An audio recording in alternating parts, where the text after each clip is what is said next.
एक बार फिर से सभी दर्शकों का न्यूज रिपोर्टर चैनल में स्वागत है। अब प्रस्तुत है संक्षिप्त समाचार।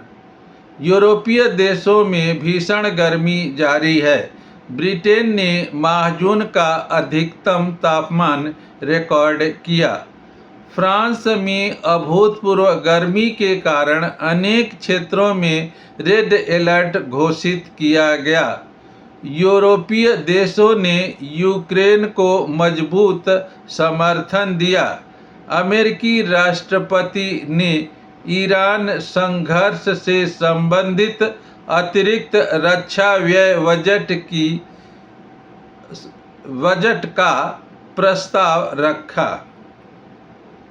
अमेरिका में ईरान युद्ध को लेकर कुछ महत्वपूर्ण सांसदों ने सैन्य कार्यवाही पर प्रश्न उठाए। नमस्कार।